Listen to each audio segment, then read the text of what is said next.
photo lady follows you, and then it's Phil Chaplin, and then it's Lenny, and maybe by tonight at 10 o'clock, I'll get to pick again. How about that? So we'll talk a little slow draft. I've never been in look, I don't do anything slow, much less a slow draft. And so I started out, somehow I hit a button. I don't know what I did. But I get on auto pick. I'm singing the blues. Andrea, fortunately, you saved me. You got me off auto pick. I have one pick I don't like. Everybody who's in the league knows who it is. But at any rate, I'm trying to salvage what would have otherwise been a nightmarish slow draft. And it's coming along. It's kind of, it's all fun, right? If you can't have fun doing it, then you shouldn't be doing it. So let's see if I can get my buddy, your friend, my friend, Kevin Hastings on the phone and see if we can get some chat about these Rangers.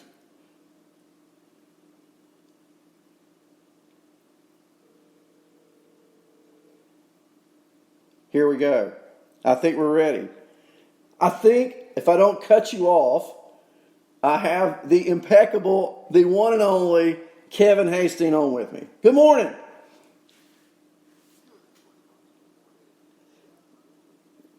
Let's see if I've got you. Try it again. Good morning. Hey, you're live and well. Aloha from Hawaii. Aloha. So I guess you've been listening to Lenny and me, and we're just going off. But Arenado is my main man this morning, right? And I don't want to steal anything from your show, but what are you thinking about Arenado? I mean, my take is still a wild card. It's a goose chase, but they're saying St. Louis is the leader. I don't know. What do you think? I'm sticking with the philosophy I started the offseason with, that I'm not getting into all that speculation this season. Arenado's going to be great for us in fantasy baseball no matter where he's at. And if he is moved, it's going to be somewhere we're not expecting. So I try not to think about it too much. I think he'd be great with the Rangers, but I think that they have their eye more on somebody like Josh Donaldson. But for the most part, I try not to get too much into the speculation after all of the Bryce Harper and Machado stuff last year. That just drug on and on and on. Exactly. Well, I said a minute ago, I guess you probably heard me. I just don't see Donaldson landing. If it's true, if Atlanta, if St. Louis, and if the Yankees, there you go, could be players for Arenado, I don't see Donaldson landing until we know with some type of certainty what's going to happen with Arenado. I mean, for example, if Atlanta's interested in Arenado, I don't think they're going to go get Donaldson. And so maybe that's what the holdup is here, because there's so much going on behind the scenes we don't know about. But I'm thinking of an Arenado, statistically speaking, put him in New York versus putting him in St. Louis. Can you imagine the extra RBIs he's going to get? And I think, even though I think he's an awesome player anyway, I think where he goes could make some difference in fantasy numbers. Yeah, a little bit, of course. And the big thing that I want to point out is similar to DJ LeMahieu. I've seen a lot of things posted or talked about his numbers away from Coors Field. The Coors hangover during the season, from series to season, when the Rockies are traveling, is real. Colorado hitters hit worse away from home than other players on other teams, and it's not because they hit so much better at home, which they do, but it's because when they travel, they go see pitches start moving again, and it takes them a couple of games to adjust. That's why we see guys like Corey Dickerson were still very successful when they left Coors, and of course DJ LeMahieu last year. So I'm not worried about that aspect of it, and I think he's a, over 300 hitter, 40 home run guy, 120 RBIs. Pretty much anywhere he lands. Of course, if you would go somewhere like San Francisco, which I absolutely do not see happening, that would hurt a little bit. But of course, Yankee Stadium's a great park to hit in. And I'm thinking about the Yankees, and I'm thinking about the packages, not just Yankee because I'm a Yankee fan, but the package they could send, the package St. Louis could send. I'm just not. The thing I'm reading this morning, different sources, is Dakota Hudson, and I owned Dakota in one of my fantasy leagues last year. He was a freaky nightmare. I mean, he might strike out 12, but he might walk 6. And the ratios, if you're in a fantasy league where ratios matter or walks are a detriment, he was as valuable as he could be in some categories, detrimental in others. In reality, can you imagine a walk machine pitcher going into Coors Field? So do you think, Kevin, that's really the centerpiece? I don't think so. I think there's got to be more to it if you're Colorado dealing Arenado to St. Louis. That's just my take. Yeah, I don't see that either. I think Dakota Hudson had a very good season. And like you said, different categories were up and down sporadically throughout the year. And that's because he only has 2 pitches. And, it's bad enough pitching in Colorado.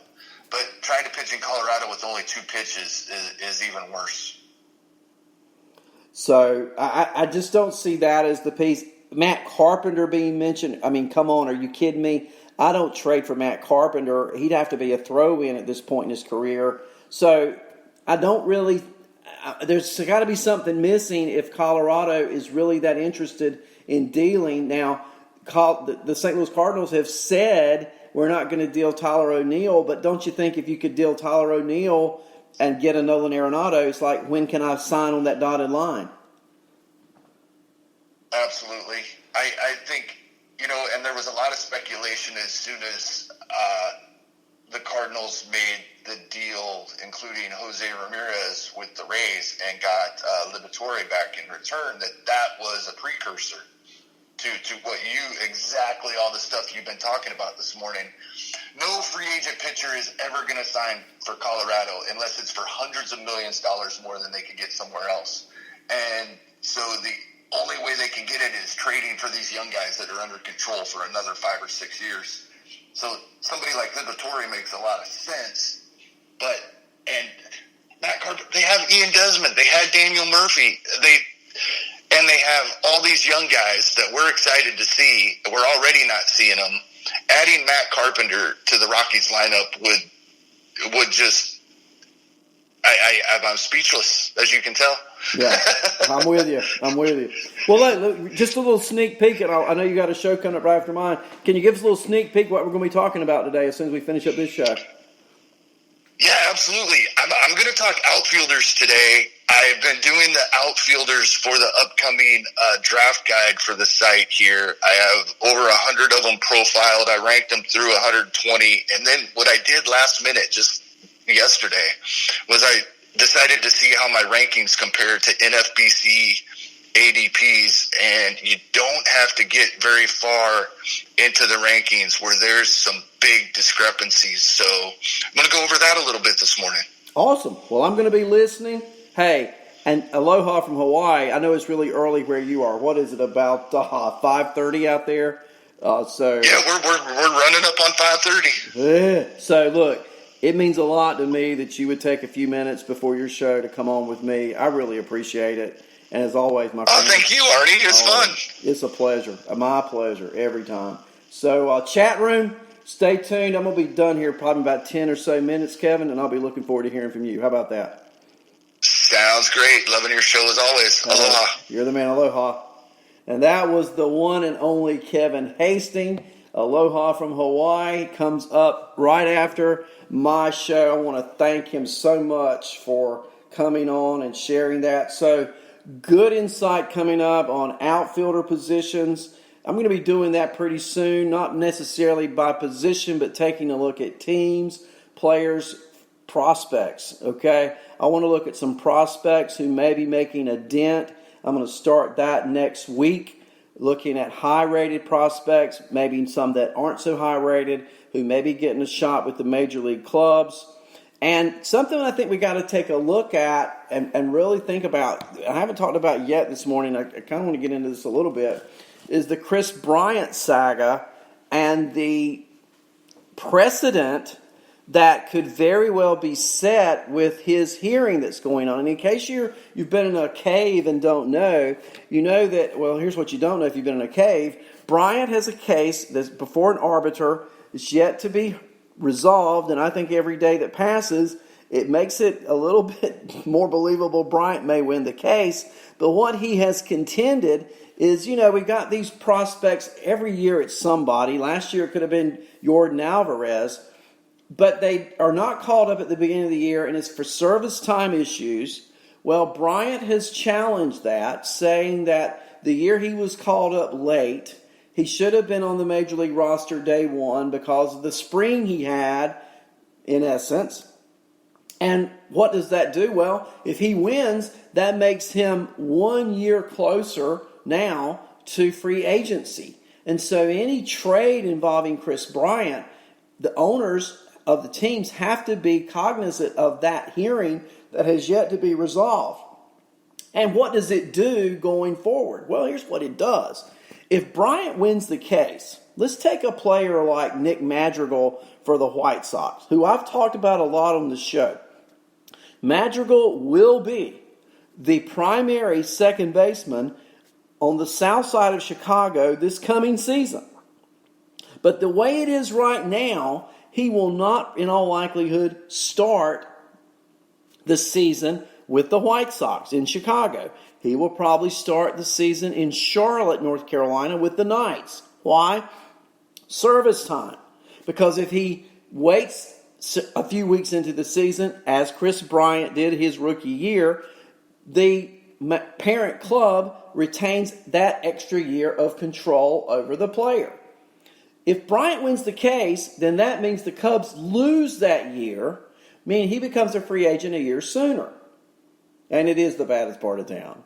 And if you go down there, you better just beware of Nick Madrigal and Luis Robert and Eloy Jimenez, George. I've changed the song. All right. But Madrigal, if Bryant wins the case, they're not even going to bring the kid to spring training probably. Because if he were to have a 400 spring, and Madrigal hits everywhere he goes. He hit in college. He doesn't strike out.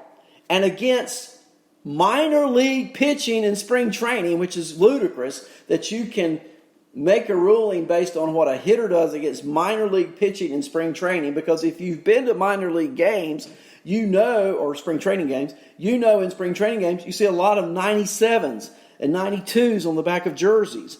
Meaning these are minor league pitchers who are not going to be on opening day rosters. But the arbiter here is going to have to look, or is considering that argument, that Bryant had such a superlative spring his rookie year against number 92s and number 94s and number 97s on the back of their uniform, that the Cubs should have had him on their opening day roster. If that's the case, Madrigals of the world and other players of that ability are not going to be invited to Major League camp, because clubs are not going to be able to put themselves in that precarious position. Bryant got $18.6 million. That's right.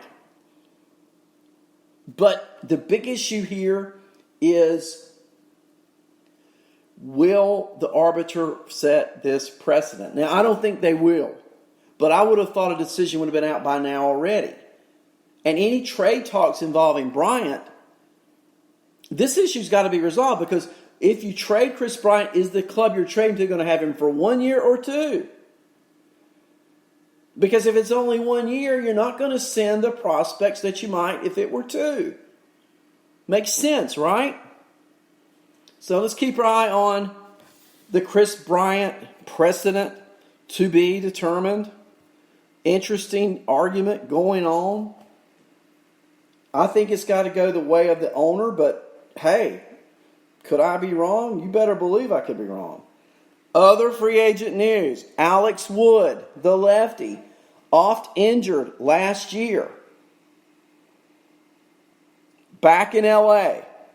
The Dodgers add deep pitching to that staff, that rotation. They now have possibly 7 or 8 starters they can call on. What do the Dodgers do? I think you're going to have a bunch of pitchers getting a lot of spots.